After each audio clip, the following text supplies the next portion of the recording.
Now to a surprise incursion into Russia as Ukrainian troops continue to push deeper into the Kursk region with those operations now in their second week. Here's what President Biden told reporters about it yesterday. Anyway, Mr. President, what do you have to say about what's happening in Russia and Ukraine? Have you spoken with anyone in the Ukrainian government? I've spoken with my staff on a regular basis, probably every 4 or 5 hours for the last 6 or 8 days. And it's creating a real dilemma for Putin, and we've been in direct contact, constant contact with the Ukrainians. Well, you can see video here of Ukrainian troops patrolling a village in the Kursk region. President Zelensky claims 74 settlements in that border region are now under Ukrainian control. NBC News cannot independently verify the situation on the ground, but it does appear that this assault into Russian territory is having an impact on Moscow's strategy.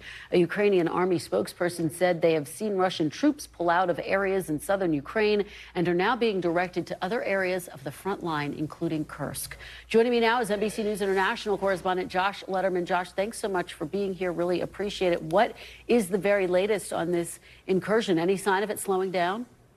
There really is not, and that is really a surprise, Kristen, because I think a week ago, if you were to ask most military experts, would Ukraine be able to actually hold on to Russian territory for a full week, they would have said probably not. But that is exactly what has happened. In fact, the Ukrainians still appear to be on the march. Overnight, they launched what the Ukrainian SBU, which is their elite security service, is calling the largest drone attack of the entire war.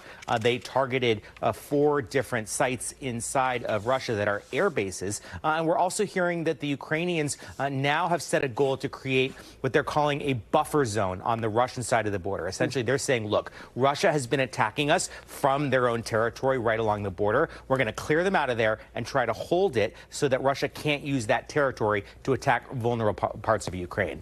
Well, Josh, let me follow up with you because you mentioned that drone attack. How is Russia responding? What's the view inside Moscow?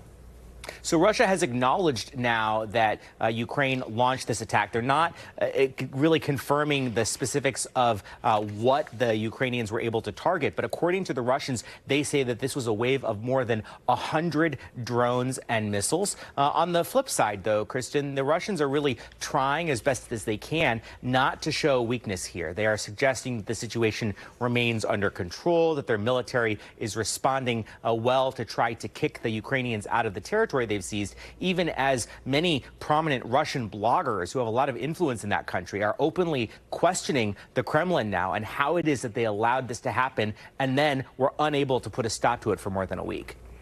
And I also want to turn to something that happened earlier in the war. That attack on the Nord Stream pipeline got a lot of coverage when this was first beginning. Germany issued its first arrest warrant for that attack. Josh, what can you tell us about that?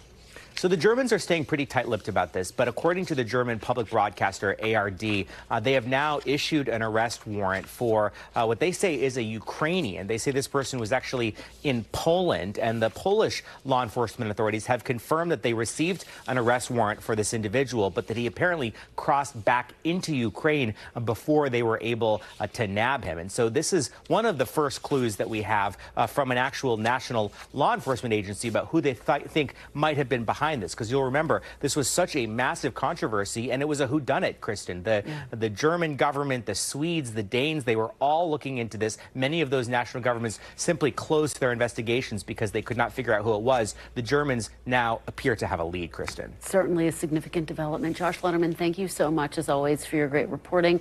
Coming up next, abortion on the ballot in Missouri. It's a Republican-led state with some of the strictest abortion laws in the country. But my next guest hopes voters will change all of that this November. Stay with us. You're watching Meet the Press Now.